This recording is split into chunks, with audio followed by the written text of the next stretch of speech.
E aí pessoal, tudo bem? Eu sou Renato Sapiro, advogado de formação, esportista nas horas vagas e pai da Olivia, que é minha grande paixão. Sou sócio fundador da Sapiro, uma consultoria de recrutamento jurídico, compliance e áreas correlatas. E esse é o Direito de Resposta, um raio-x do mercado jurídico. Sejam muito bem-vindos. Esse é um podcast leve e informal, onde falaremos com os principais personagens desse meio sobre carreira, tendências e, claro, curiosidades. E esse é um podcast quinzenal, então já sabe, temos um encontro marcado segunda sim, segunda não.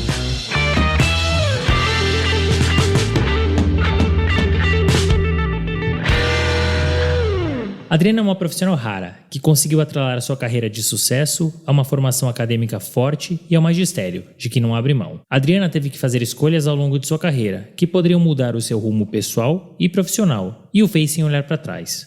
E neste episódio ela nos conta como. Profissional, gestora, mãe e professora. Como a Adriana faz para girar tantos pratinhos? Ouça esse episódio e tenha a resposta. Episódios cheios de conselhos e histórias curiosas. Aproveite. A Adriana é formada em Direito pela PUC de São Paulo, possui um mestrado pela mesma instituição e um doutorado pela USP, além de cursos de liderança por Stanford e LSE.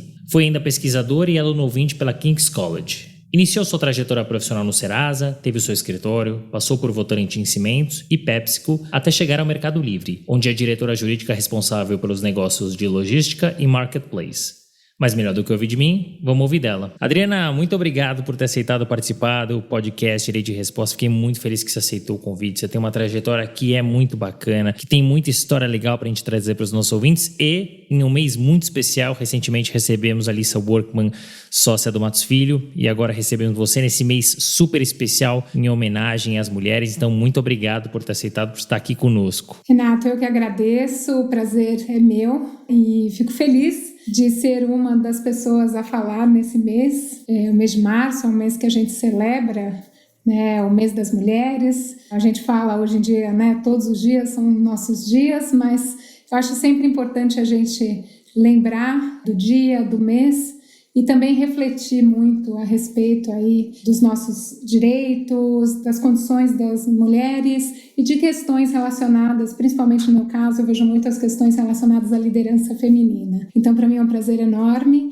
e fico feliz de fazer esse bate-papo hoje. Muito bem, então agora a gente vai abrir com aquela pergunta clássica que todo mundo já sabe, que é planejamento de carreira. E você tem uma carreira que ela é bastante sólida, né? Você passou basicamente pelos 3 lados da mesa, né? Você passou por órgão público, você passou por esse escritório, mas especialmente pelo ambiente corporativo, né? Essa sua trajetória, ela foi planejada? Caso contrário, Adriana, quais eram os seus outros objetivos? Bom, na verdade, eu decidi fazer direito e sempre com uma perspectiva pensando no concurso público. Durante toda a faculdade, eu pensava em ser juíza, nunca me imaginei como diretora jurídica como sou hoje e por uma circunstância aí, estava recém-formada, a circunstância da vida profissional, eu acabei aceitando um convite para integrar o jurídico da Serasa Experian como advogada júnior. Tentei continuar estudando, mas, enfim, indo para a carreira privada,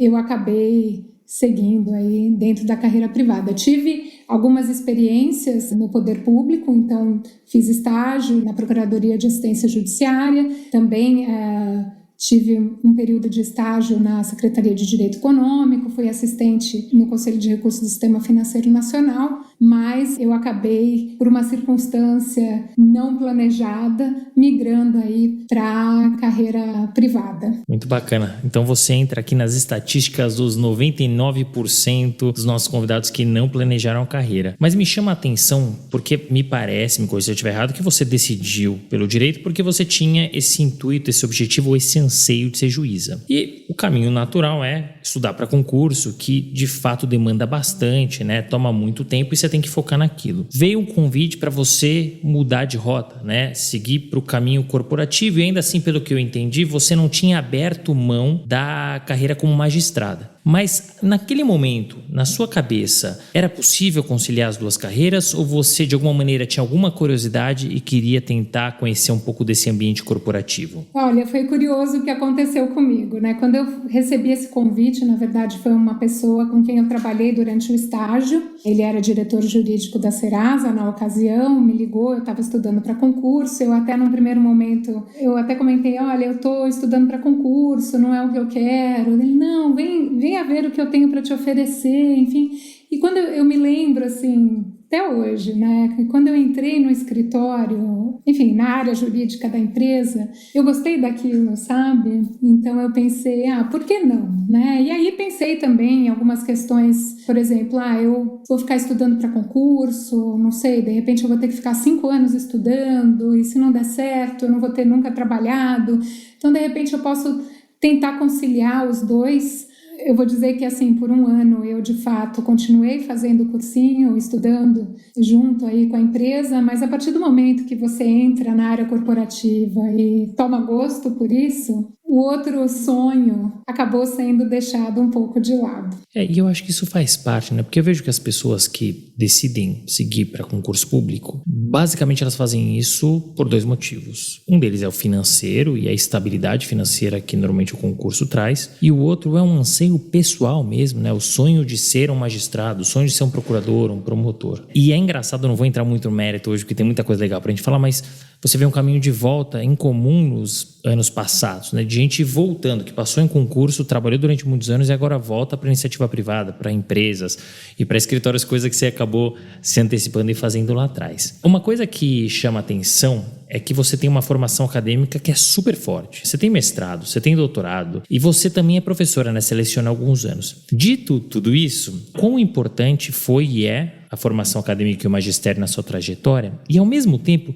como é que é possível tocar uma trajetória acadêmica que é sólida, concomitante a uma carreira profissional e, mais do que isso, de sucesso, que é o caso da sua carreira? Bom, eu sou uma apaixonada pelo que eu faço. Então, desde que eu iniciei a faculdade, eu sempre gostei muito de estudar. Então, acho que a carreira acadêmica era algo que eu já estava construindo ali, né? Eu fiz 2 iniciações científicas durante a faculdade, fui monitora. Então, esse era um mundo que eu não queria deixar de lado, né? Então, foi algo que eu sempre coloquei, né, alguns objetivos em paralelo da minha carreira in-house para realizar. É difícil compatibilizar, é muito difícil, porque é óbvio que hoje a minha prioridade é a minha posição de in-house e a carreira acadêmica, ela vem, de certa maneira, para eu também me reciclar, né? Eu acho que é muito importante, a gente não pode parar,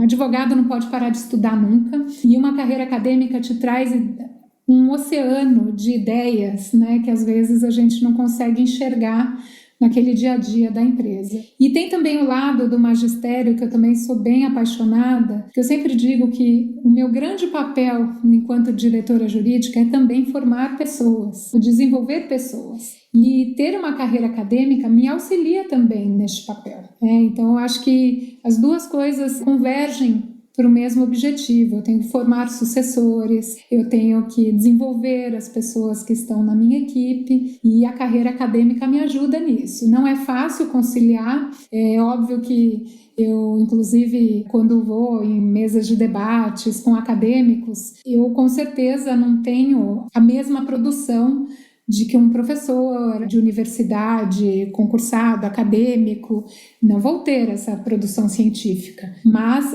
aquilo que é possível fazer, a gente faz abrindo mão de muita coisa, óbvio. E chama muito a atenção, Adriana, porque quando você fala de uma carreira corporativa, ou mesmo no escritório de advocacia, é uma carreira que demanda demais.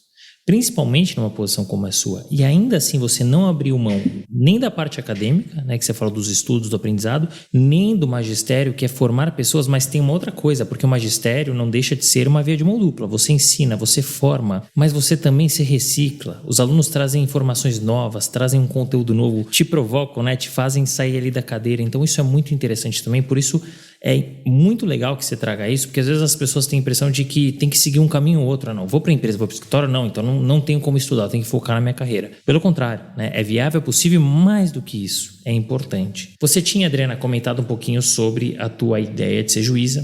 E aí um convite para integrar o jurídico do Serasa Experian te chamou a atenção quando você entrou ali, você viu aquele ambiente e te brilhou os olhos. Mas quando que girou a chavinha que você fala, peraí, eu vou abrir mão realmente, vou deixar de estudar para concurso, eu quero seguir minha carreira no ambiente corporativo? E como é que foram esses anos de Serasa? Que desafios que você encontrou? Como é que você se adaptou nesse ambiente diferente, digamos assim? Olha, acho que as coisas foram acontecendo muito naturalmente, né? Mas acho que não só na Serasa, né?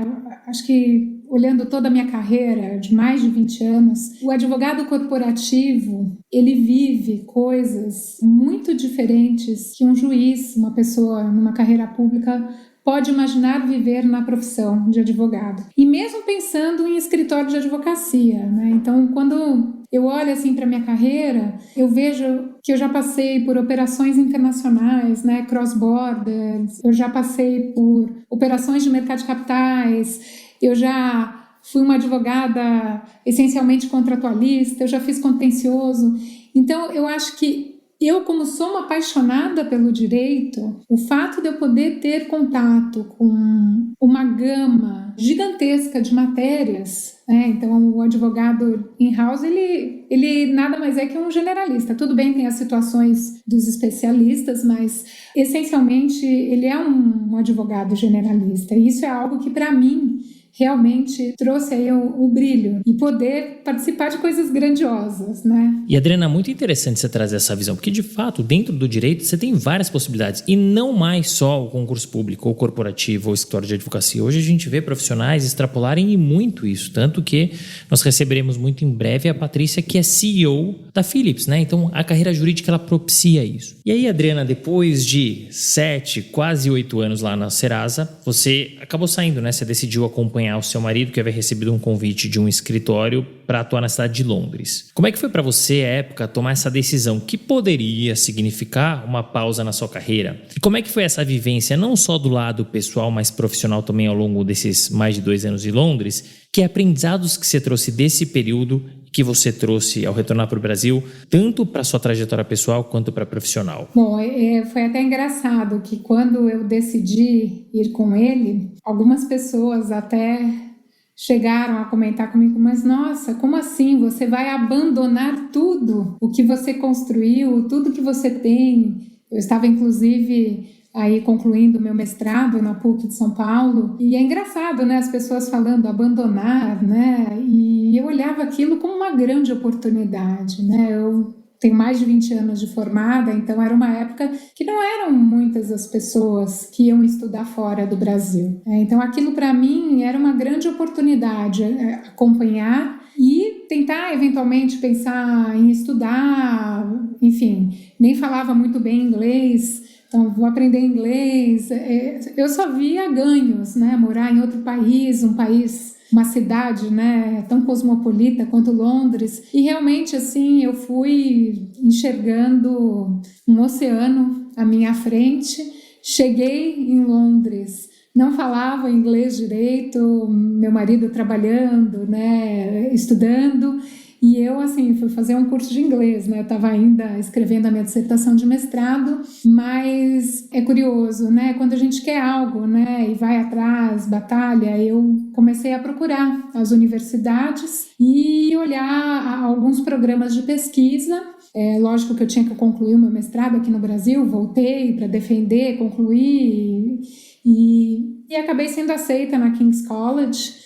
Então, para mim, foi um período assim, de grande aprendizado, né? Acho que eu pude ter contato, e principalmente fui ter contato com o direito da concorrência, que eu já tinha feito um intercâmbio na Secretaria de Direito Econômico em Brasília, por conta da minha dissertação de mestrado, porque eu estava escrevendo sobre intervenção indireta do Estado no domínio econômico. Então, pensei, vou estudar o direito da concorrência, que eu acho que é algo que é mais global, e pode fazer sentido para eu continuar os meus estudos acadêmicos. E aí trabalhei também num escritório, e isso com certeza, né, um período de mais de 2 anos me trouxe toda uma bagagem pessoal. É um divisor de águas na minha vida pessoal e profissional, né? Porque eu me enxergo antes e depois desse período. Eu acho que foi um momento que me abriu muito a cabeça em termos pessoais, em termos profissionais. Consegui fazer muitos contatos e eu só colhi frutos disso,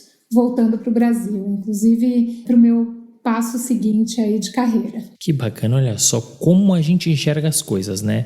Se você tivesse escutado à época pessoas que falavam para você, olha, o que você vai fazer com a tua carreira? Você vai abrir mão de tudo isso? Quantas oportunidades você não teria perdido? Ao mesmo tempo, indo para lá, você também poderia não fazer nada, né? Mas você escolheu buscar oportunidades de crescimento, de aprendizado, de estudo. Você viveu aquilo, isso foi muito legal. Vamos fazer só um parênteses, antes de a gente falar do teu retorno para o Brasil, você comentou sobre a tua experiência na Secretaria de Direito Econômico, em Brasília. Como é que surgiu esse convite? Eu sei que foi muito por conta do mestrado, você falou, mas como é que você fez essa pausa na Serasa e o que acabou mudando a tua rotina? Você vinha do corporativo, de repente você vai para um órgão público, né?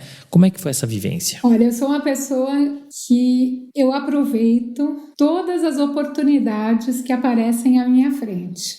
E às vezes até busco, né? Então, eu soube da possibilidade desse estágio. Eu já estava no mestrado, é um estágio que normalmente as pessoas que fazem graduação vão, né? Tem o PINCAD, que tem até hoje, e na época então tinha o PINCAD e o estágio na SDE, e eu apliquei e acabei sendo selecionada, né? Um processo seletivo para isso, e era um mês só em Brasília, né? E aí várias pessoas iam, né, nesse estágio, inclusive na minha turma tenho até hoje contato com algumas pessoas que passaram, né, nesse mesmo período que eu, lá em Brasília, e eu usei as minhas férias para fazer isso. Então, eu sacrifico muitas vezes questões da minha vida pessoal em prol do profissional, porque o profissional para mim realmente é muito importante. Ele me traz uma satisfação muito grande. Então eu fiz isso, aprendi bastante, era um tema que eu não tinha tido na faculdade, era opcional quando eu estudei,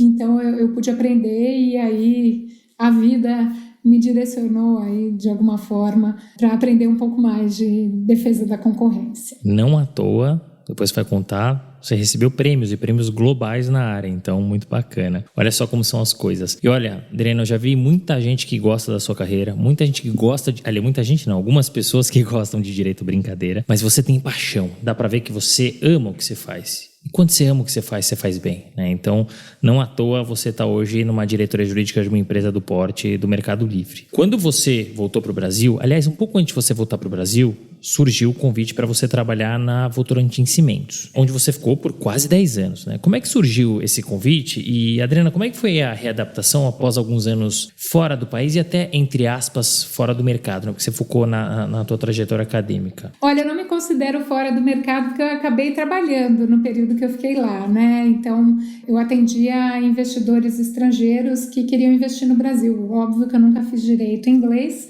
fazia direito brasileiro.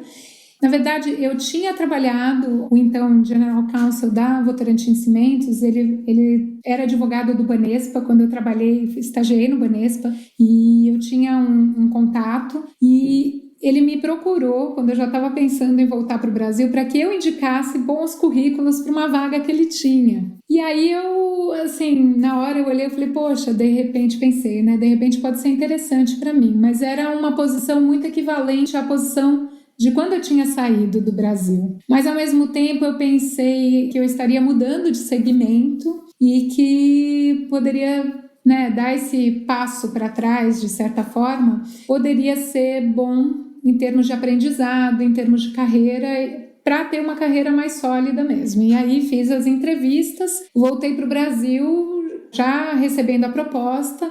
E acho que eu nem tive tempo de pensar na readaptação, porque eu já logo ingressei na Votorantim Cimentos e ingressei, eles estavam na ocasião num grande M&A da empresa, ingressei para fazer todo esse processo e eu nunca tinha feito um M&A na vida. Então, para mim foi algo assim muito rico e da mesma forma que Londres foi um divisor de águas na minha carreira, eu também considero a minha passagem pela Votorantim Cimentos um grande divisor de águas na minha carreira, porque eu ingressei numa empresa que estava em franca expansão, num movimento de muitas aquisições, então expansão internacional, inclusive, e peguei, assim, 9 anos não é pouco, né, de se ficar numa empresa, então a gente consegue conhecer muito bem do negócio e pegar movimentos de muita prosperidade do setor e às vezes da crise do setor, e eu consegui viver tudo isso, então foi muito rico. A reinvenção do setor,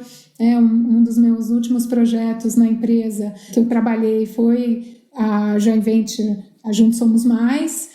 Então, realmente, assim, foi muito rico para mim e foi um grande divisor de águas porque eu via coisas muito grandes e muito complexas enquanto advogada. E aí teve também toda uma escola aí na área de defesa da concorrência, né? Porque era um momento que o setor estava, né, sob os holofotes aí da Autoridade de Defesa da Concorrência. E aí eu aprendi bastante nesse período. Fora os atos de concentração, né? Vários que eram submetidos. Muito legal. Olha só quanta coisa você pode viver. Por isso que a gente fala em solidez, né? Quando você passa por uma estrutura, seja o escritório, seja uma empresa, porque você vê muita coisa, né?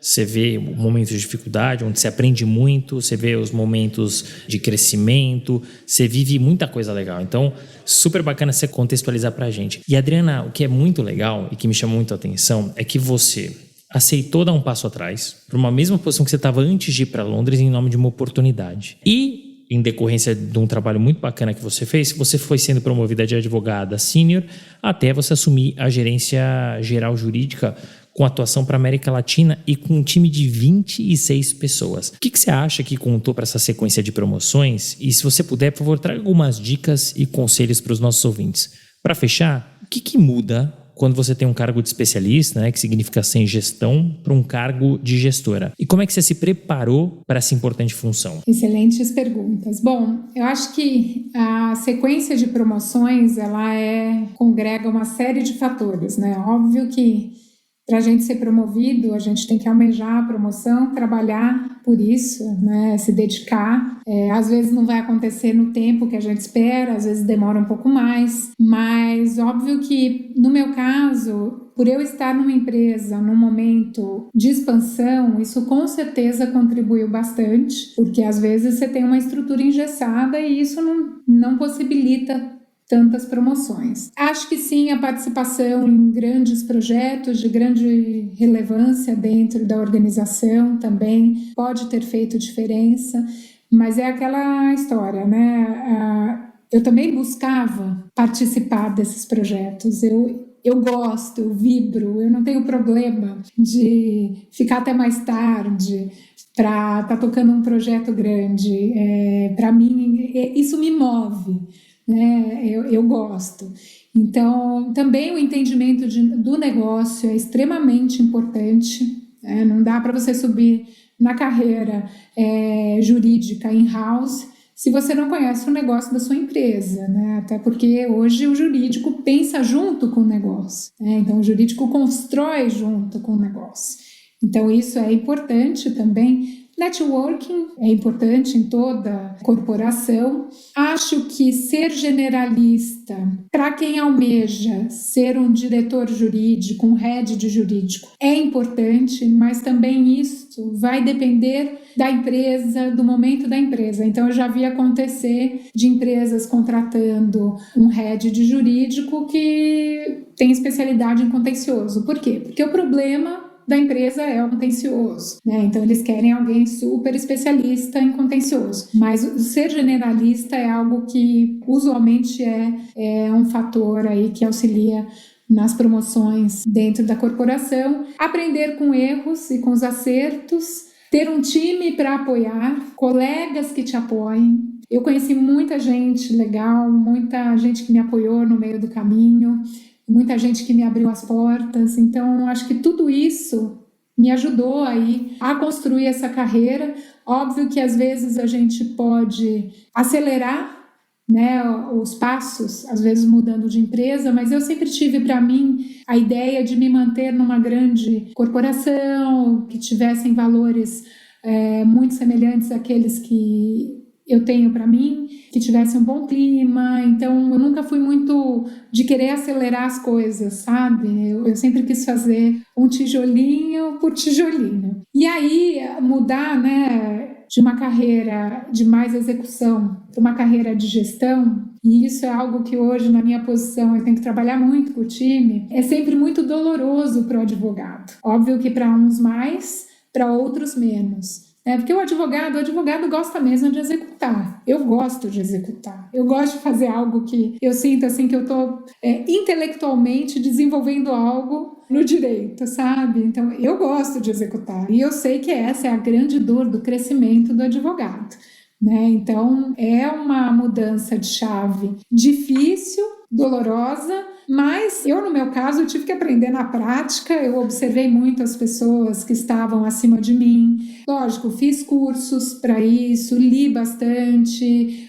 Empresas que eu trabalhei proporcionaram cursos de liderança aí para vários, para um público variado, não só para jurídico. Eu não sou muito disciplinada com metodologias, mas eu sempre fui mais pelo bom senso, mas sempre busquei aprender um pouco com as pessoas, ler textos, ter exemplos, inspirações, Isso tudo me ajudou muito ao longo da carreira. E nessa resposta você trouxe inúmeros conselhos, seja em relação a crescimento, seja em relação a skills que são necessários dentro do ambiente corporativo, em relação à gestão. E eu acho que assim, o que a gente pode tirar daqui é, primeiro, não tenha medo, Se exponha. É claro que quando você se expõe, pode ser por bem ou por mal, mas inerentemente a ideia é que você se exponha para o bem, e com essa exposição você aprende, você se desenvolve, você cresce, você é promovido. Então tem muita coisa legal. E sobre liderança, acho que tem tanta coisa para a gente falar, é um tema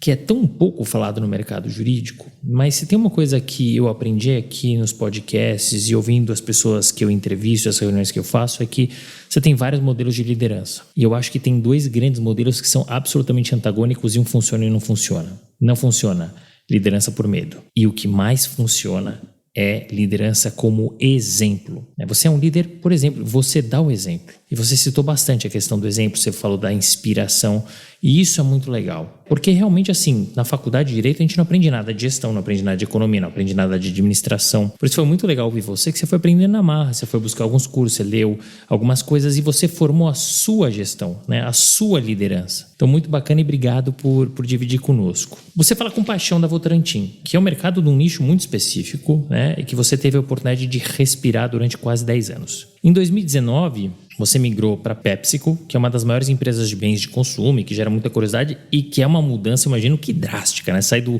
cimentos, para bens de consumo. O que te chamou a atenção nesse convite? Como surgiu esse convite? E que desafios você encontrou, especialmente pensando nessa mudança de mercado? Olha, eu sempre quis ir para bens de consumo.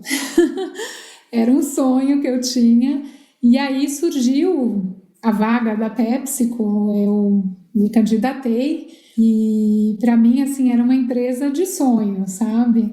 Eu queria muito ir para a PepsiCo e graças a Deus deu super certo, Consegui migrar para a PepsiCo. Fiquei menos de 2 anos, aparentemente não um período tão longo, mas assim foi o suficiente para eu vivenciar muitas coisas da área do segmento de alimentos e bebidas, que foi uma época de grande aprendizado para mim, Então eu cheguei na PepsiCo, que eu amei trabalhar lá, então uma empresa assim que eu tenho um grande carinho, uma empresa super compliance, uma empresa que eu sou apaixonada pelos produtos. Então eu cheguei e acho que um dos meus primeiros grandes desafios, Óbvio, é uma indústria super consolidada e uma filial de uma empresa americana, no Brasil, então até o Brasil nem é o principal mercado depois dos Estados Unidos, então não era um negócio tão grande perto de outros países da PepsiCo, então eu não ia ter aqueles projetos grandiosos cross-border que eu tinha na Votorantim para poder contribuir, mas eu cheguei e logo a gente teve uma situação, eu posso falar porque é uma situação pública, né, do recall do Fandangos. Eu nunca tinha feito um recall na vida, né? Então foi para mim um grande desafio profissional, porque é uma das maiores crises da indústria de alimentos é fazer um recall, né? Ali até não foi uma situação muito crítica em termos, né, de impactos, mas para mim foi um grande desafio e um desafio que me fez conhecer melhor as pessoas da empresa e aprender um pouquinho mais sobre o segmento. E aí muitos outros desafios, né? E quando você chega numa empresa, você tem um desafio de estrutura do seu time, isso é muito comum, né? Você vai olhar se aquela estrutura faz sentido ou não.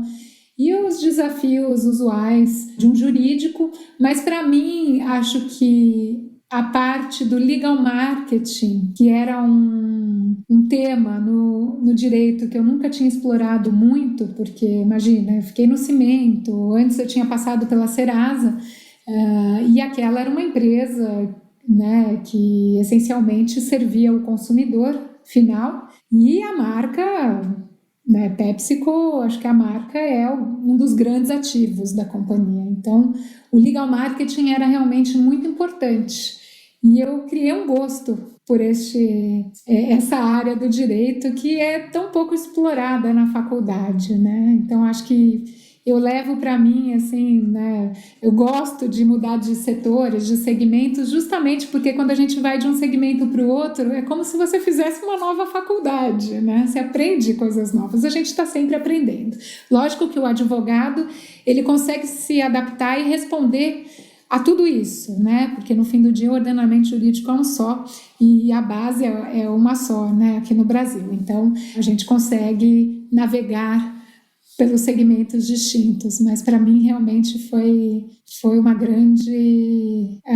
uma boa experiência aí para minha carreira. Mas olha só que legal que é a carreira do advogado, né? Porque assim, você vem de uma empresa de cimento, de repente você vai para uma empresa de bens de consumo, né? Depois vai para uma empresa que tem um monte de coisa, logística, marketplace, e o advogado vai se adaptando e vai se ajustando. E dentro do escritório a mesma coisa, porque esse mesmo advogado, ele atende essas empresas, então ele tem que conhecer um pouco de tudo aí ao mesmo tempo. E eu acho que o que chama talvez mais atenção, e as pessoas têm muita curiosidade em bens de consumo, e você trouxe, por exemplo, legal marketing, que talvez toque um pouco mais o nosso dia a dia, né? Porque no final é muito mais B2C, né? Muito mais para o consumidor. Então eu acho que traz um impacto nas nossas vidas. Isso talvez seja o que gera curiosidade. Vou tirar uma dúvida aqui com você. Já entrevistei algumas pessoas aqui de bens de consumo. É verdade essa história? Pô, tô na PepsiCo, eu não bebo o refrigerante do meu concorrente. Eu não como o alimento do meu concorrente. Isso é verdade? Olha, eu sou até hoje assim. Sabe o que eu fazia? Óbvio que eu queria experimentar a concorrência para ver se o meu era melhor, né? Então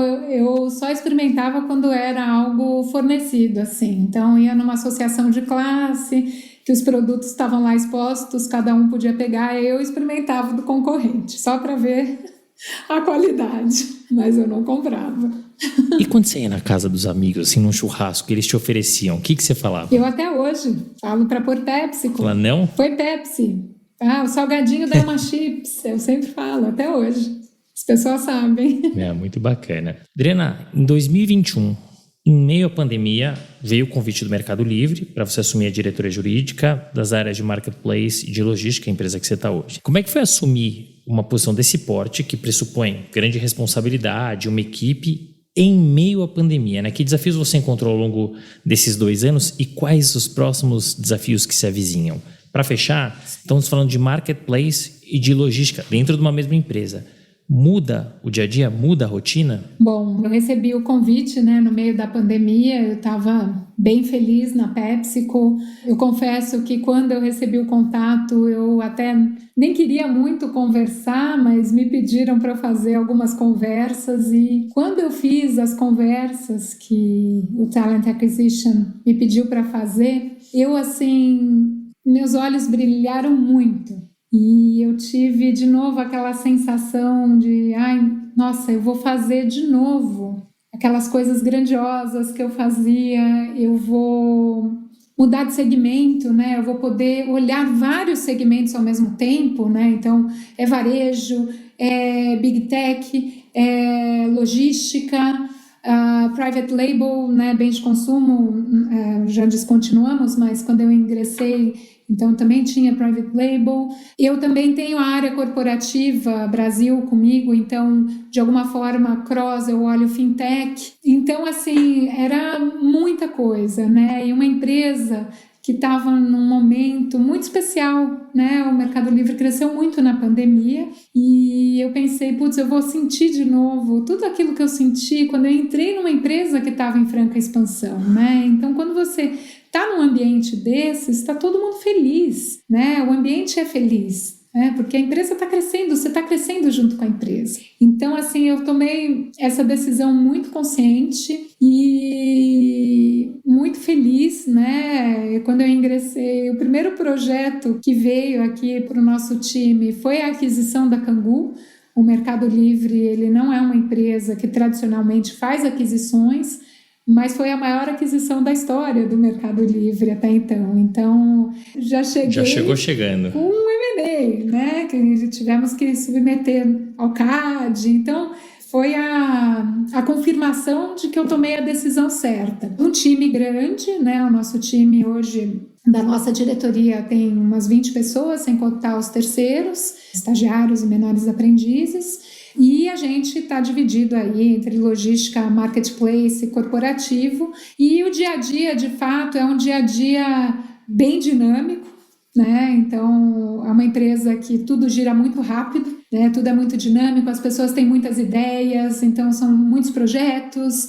E óbvio que a logística é um dia a dia bem intenso, né? Porque a gente tem muitas operações entre full service centers, centros de distribuição, e o jurídico tem que suportar tudo isso, né? Atender uma operação mesmo. Então é muita demanda, mas é muito projeto interessante, disruptivo.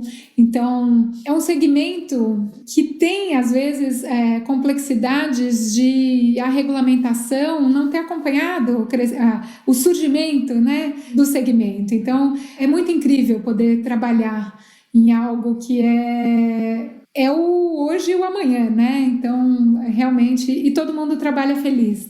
Isso é muito legal. E você trouxe uma coisa que me chama bastante atenção, que é estar aberto às oportunidades, né? Porque às vezes você cava oportunidade, como foi quando você foi para Londres, mas às vezes as oportunidades elas estão na nossa frente. Cabe a nós olhá-las no mínimo ou ignorá-las. E você trouxe 2 exemplos e que guiaram sua carreira. Um deles foi no Serasa. Você falou, deixa eu ver, eu quero ser juíza, mas deixa eu ver. Deu certo. E ainda que você estivesse bem na PepsiCo, você decidiu olhar uma oportunidade e hoje está no Mercado Livre feliz com vários projetos. Então, eu acho que o conselho que você traz aqui é o que eu sempre busco trazer para os candidatos do mercado, assim, tá bem, ótimo. Mas se tiver uma coisa melhor, então não se feche, nunca se feche a nada, por mais que você esteja muito feliz. Você entrou no Mercado Livre no meio da pandemia, né? Como é que foi essa vivência, a experiência? Já estava um pouco menos, digamos, agressiva a pandemia, pelo menos as regras impostas em relação à pandemia, mas eu imagino que, enfim, a rotina ainda era diferente. Como é que foi essa adaptação?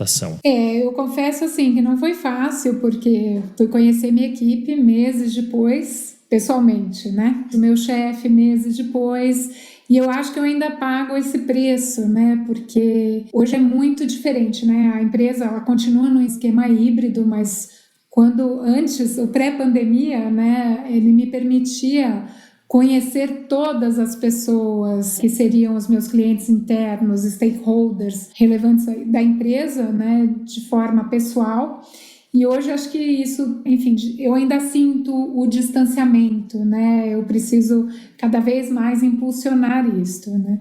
Mas eu acho que trouxe grandes aprendizados, acho que até a minha passagem pela PepsiCo, porque eu tinha, acho que 7, 8 meses de PepsiCo quando a pandemia começou, né? Então, acho que ali foi realmente, acho que a grande crise, né? O que fazer, como fazer com a equipe, a gente está à distância. Então, quando eu ingressei no Mercado Livre, eu já tinha passado por algumas situações e já tinha aprendido com aquelas situações, né? E pude aplicar, principalmente com o meu time, né? Eu acho que essa possibilidade de poder ter um contato mais próximo, ainda que virtual, eu consegui aplicar isso aqui, né? E poder trazer qualidade nos momentos em que a gente estiver juntos presencialmente. Então, não foi fácil, né, entrar no meio da pandemia, mas acho que ter entrado já num momento em que as pessoas já tinham aprendido com a pandemia, isso me ajudou. Muito interessante. E realmente, assim, a gente viu que a gente pode se reinventar e se adaptar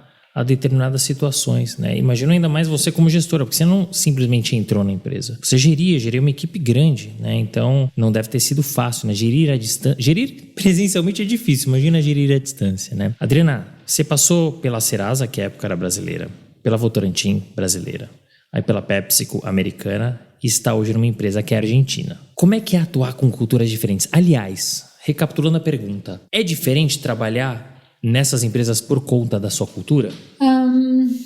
Sim, é diferente. Eu acho que em vários aspectos, né? Então, eu acho que vai mudar não só com relação à cultura, mas também com relação à importância do business do país dentro da organização como um todo.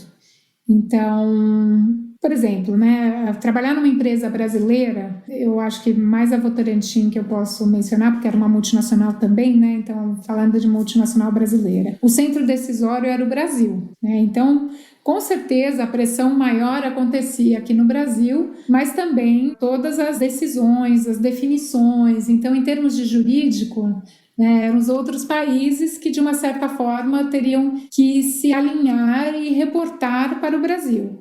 A hora que você muda o centro gravitacional, então aí você está numa posição contrária. Então você tem que seguir aí os comandos da matriz. E se o país ele tem uma relevância maior para o negócio da empresa, com certeza a matriz ela vai querer estar mais presente, né? Isso faz sentido. Então muda, né? Muda.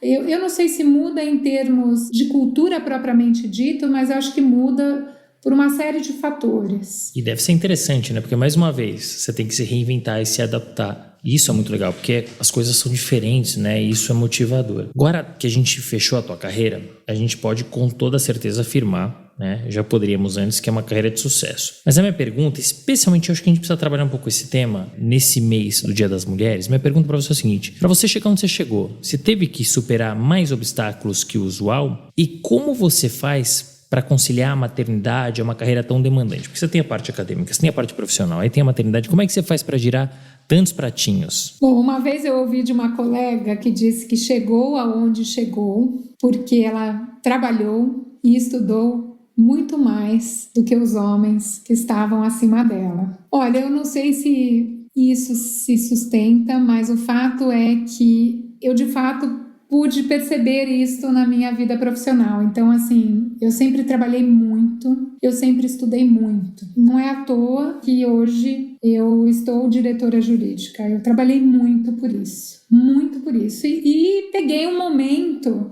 que o mercado in-house ele já estava numa evolução, né? Então, graças a Deus, eu peguei o movimento do jurídico de saias, né? Então, aquele movimento da liderança feminina nas empresas, eu tive a sorte de estar nesse momento da virada de chave, né, paulatina, mas em que os caminhos se abriram, né? De fato, assim, se eu olhar para trás na minha carreira, quando eu olhava para cima, eu só via homens, né? E até hoje, assim, se pegar a minha carreira profissional, na maior parte das vezes os meus chefes eram homens, né? Pode ter sido uma coincidência, mas poder enxergar que outras mulheres estavam alçando esses patamares, isso com certeza te abre a perspectiva, né? E conciliar com a maternidade, um conselho que eu sempre dou quando eu falo de liderança feminina é que as mulheres não atrasem a maternidade por conta da carreira profissional, né? A gente tem essa ideia de que a maternidade pode, de alguma forma, impactar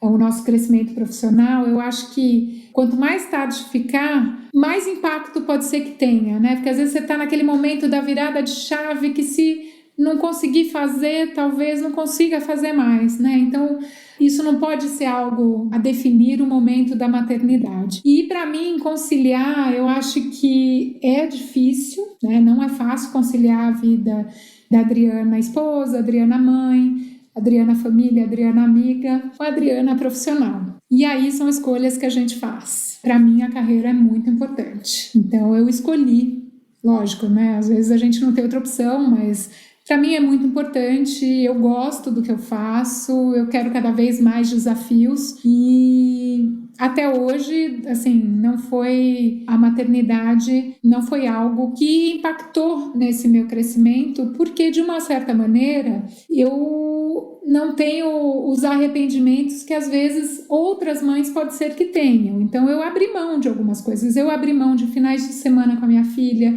de férias com a minha filha quando eu estava escrevendo meu doutorado, né? Eu abri mão de noites de sono, da minha vida, da minha saúde, né?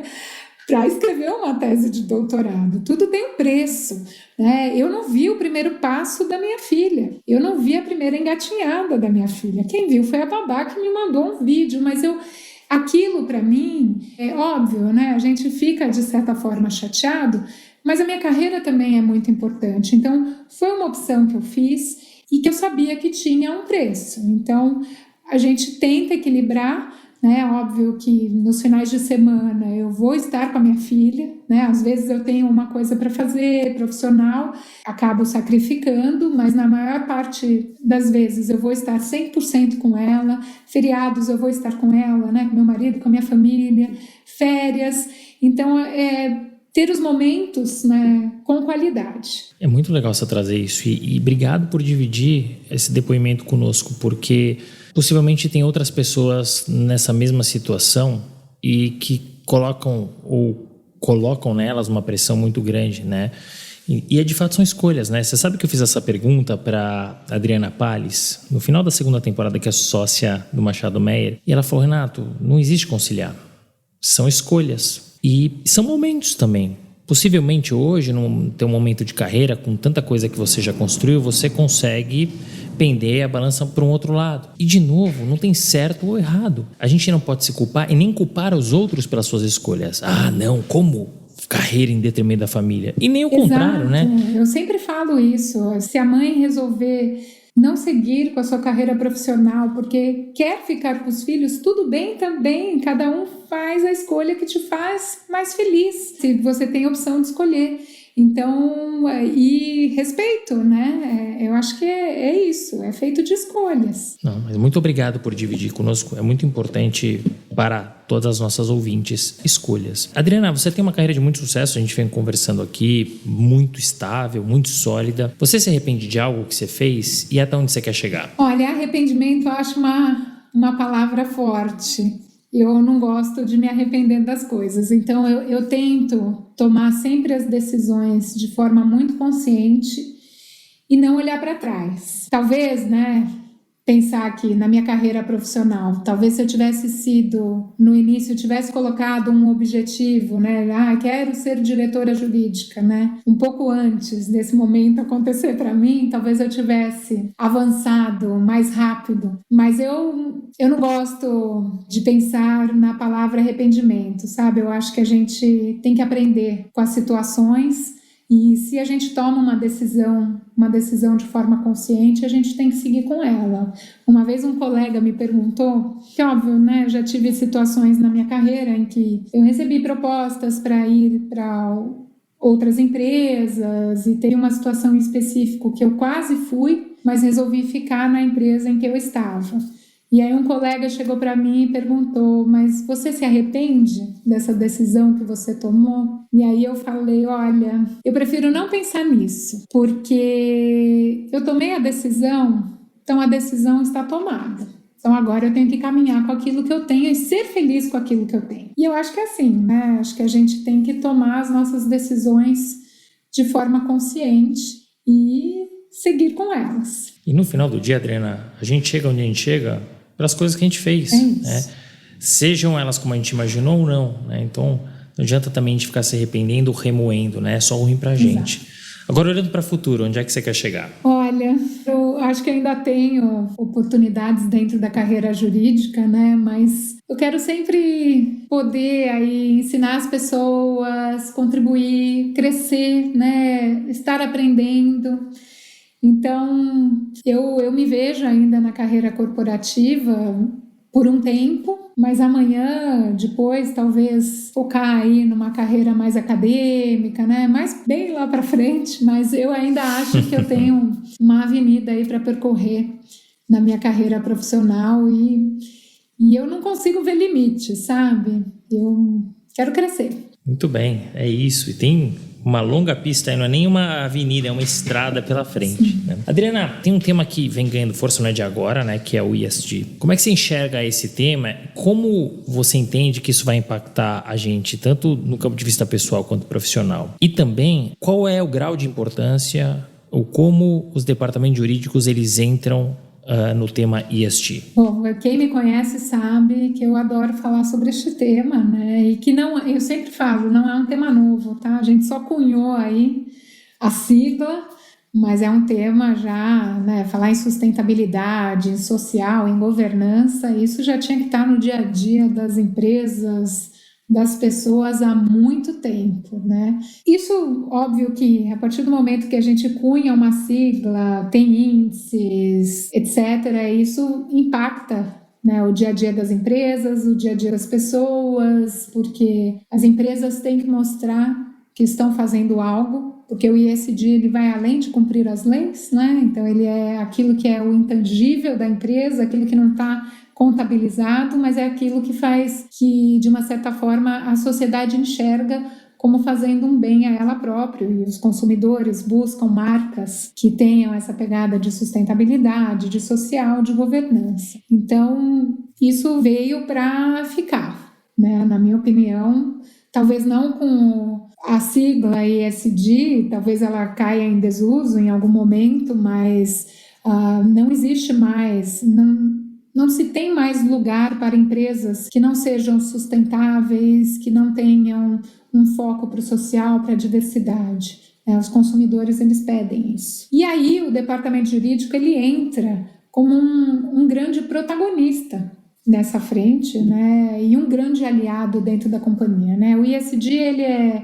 multidepartamentos, né? Então, vários departamentos de uma empresa trabalhando em prol dele, mas o advogado, ele tem um papel bem relevante, quer para trazer soluções dentro da empresa, quer para alertar de determinadas necessidades legais e regulatórias que a empresa deve observar, quer para construir aí todo o programa eventual, as políticas que a empresa deve ter. ESG é super importante, as empresas elas têm que implementar, é o que eu brinco, é pelo bem ou pelo mal. Ou você vai implementar pelo bem, porque é algo que é absolutamente importante para a nossa sociedade, ou pelo mal, porque senão você não vai ter investimento. Então, de um jeito ou de outro, é necessário e a figura do advogado é muito importante. Adriana, você entrou nesse mundo corporativo lá atrás, quando você decidiu não mais seguir na carreira como juíza e aceitou o convite do Serasa, né? Então, você tem acompanhado de perto a evolução dos departamentos jurídicos, né? O que você acha que teve de grande mudança ao longo desses últimos anos? Como a tecnologia ela entra nessa conta? E mais do que isso, para onde você acha que os departamentos jurídicos vão caminhar? Hoje mesmo eu até estava conversando sobre isso, né? Até já está em desuso a gente falar daquela situação de um departamento jurídico reativo para um departamento jurídico protagonista, mas eu sempre gosto de trazer isso. Não existe mais espaço para um jurídico que não seja um jurídico protagonista, que não seja um jurídico que construa junto com o negócio, né? Então, aquela história de que o jurídico ele só aparecia quando chegava uma intimação, né, uma citação, ou para negociar um contrato, isso já não tem mais espaço, né? O jurídico ele tem que trazer soluções, ele tem que, inclusive, apresentar situações que possam contribuir para cost avoidance, para savings, para geração, enfim, de resultados. Então, esse é o jurídico in-house que hoje tem espaço dentro das empresas, é isso que se busca. E o jurídico que pense junto com o negócio, que tome as decisões com o negócio quando for o caso. A tecnologia ela vai ajudar muito o departamento jurídico para conseguir construir soluções que possam apoiar melhor as demandas da empresa, quer demandas judiciais como demandas preventivas. Eu não acredito na máquina substituindo o advogado, mas acredito na máquina fazendo o trabalho, aquele trabalho de massa, e o advogado pensando mais estratégico, podendo sair desse movimento repetitivo para trazer uma contribuição muito maior. Então, eu acredito nisso. Advogado tem que ser estratégico. Ele está aí para resolver o problema do cliente. O que a máquina pode fazer, deixa ela fazer, né? Para sobrar tempo para o advogado, para a advogada pensarem na solução do problema dos clientes. Agora, só para fechar, o outro lado da moeda. O que conta para você, Adriana, dentro de um escritório de advocacia, no momento de você contratar? O que você olha e fala, é isso que eu preciso, é esse escritório que eu quero ter como parceiro? Olha, eu gosto muito de escritórios que venham apresentar coisas novas, que eventualmente possam auxiliar no nosso dia a dia aqui, nesse mindset de pensar em alternativas para ajudar o negócio. Tecnologia é muito importante hoje em dia, então os escritórios também nos ajudam com essas tecnologias em fornecer relatórios, né? Quando o escritório já nos assessora, a tecnologia ajuda a mapear o problema, a gerar relatórios. E eu gosto muito do profissional, então os escritórios que me atendem sabem que eu vou atrás do profissional, eu não vou atrás de um nome, né, de um label, de um escritório. Então, às vezes o profissional tem um escritório boutique.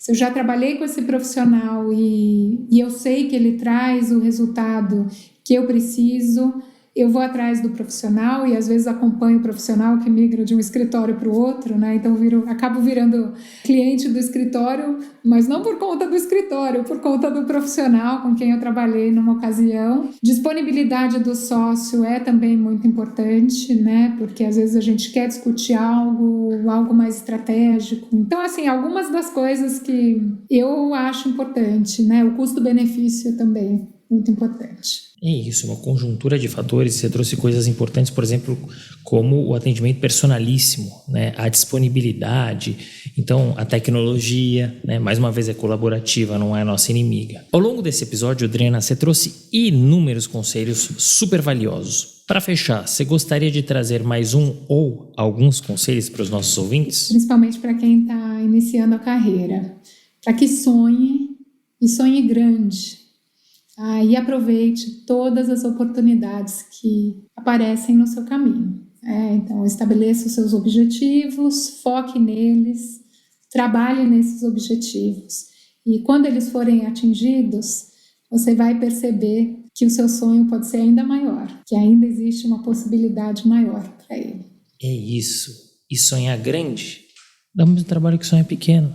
Então, por que sonhar pequeno? Muito obrigado. Fechamos com chave de ouro esse bate-papo. Foi muito bacana te receber, Adriana, conhecer a tua trajetória, a tua história. E agora ficou ainda mais claro porque você tem essa trajetória de sucesso. Parabéns e, mais uma vez, muito obrigado. Também gostaria de agradecer muito pela oportunidade. Gostei muito desse bate-papo e obrigada. Fim de papo. Se você gostou, recomenda para seus amigos. Se não, fala comigo que eu quero te ouvir. Até a próxima.